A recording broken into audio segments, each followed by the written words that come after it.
તો આગળ વાત મોટા સમાચારની આપણે જણાવી દઈએ। સૌથી મોટા સમાચાર સામે આવી રહ્યા છે। ઇન્ડિયા ન્યૂઝ ગુજરાતના માધ્યમથી આપણે આપી દઈએ। સુરતમાં ભારે વરસાદની આગાહી વચ્ચે પાલિકાની કામગીરી। વરાછા અને પૂર્ણા વિસ્તારની ખાડી સાફ કરાઈ। મોડી રાત્રે જ્યારે પોકલેન મશીનથી સફાઈ કામગીરી હાથ ધરાઈ। મેયર માયાબેન માવાણીએ સ્થાનિક કોર્પોરેટર ઉપસ્થિત રહ્યા। સુરતમાં આખી રાત પાલિકા કર્મીઓની કામગીરી સામે આવી। માયાબેન જ્યારે માવાણીએ સ્થાનિક લોકોને આશ્વાસન આપ્યું અને સેવા કાર્યમાં જોડાયા। સુરતમાં ભારે વરસાદની આગાહી વચ્ચે વરાછા અને પૂર્ણા વિસ્તારની ખાડીઓ સાફ કરાઈ રહી છે અને આ સાથે જ મોડી રાત્રે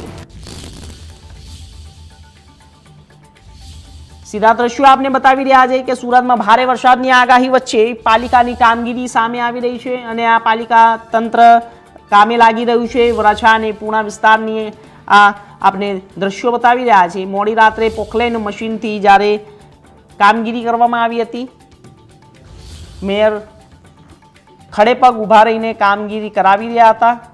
સુરતની અંદર કામગીરી અત્યારે ધમધમાટ ચાલી રહી છે। વરસાદ પણ જોરદાર બેટિંગ કરી રહ્યું છે। મેઘરાજા મન મૂકીને વરસી રહ્યા છે। તે વચ્ચે જ પાણીનો જે નિકાલ છે તે કરવાની કામગીરી મશીનોથી થઈ રહી છે। પોકલેન મશીનથી સાફ સફાઈની કામગીરી હાથ ધરવામાં આવી છે। મેયર જાતે જ ઊભા રહ્યા છે।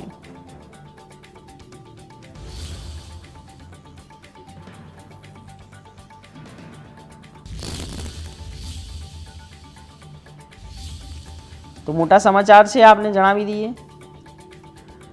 સુરતમાં ભારે વરસાદની વચ્ચે પાણી ભરાયા હતા। તેનો નિકાલ અને સાફ સફાઈ માટે પોકલેન મશીનથી કામગીરી કરવામાં આવી રહી છે।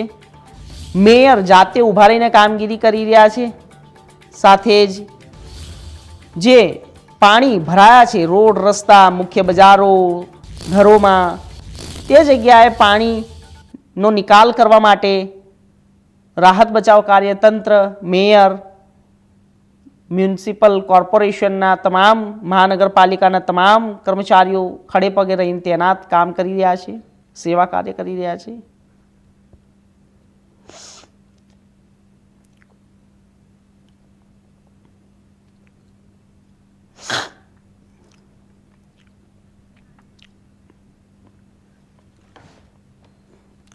તો આપને જણાવી દઈએ કે જે વરસાદ છે તે વરસાદ તો વરસી રહ્યો છે।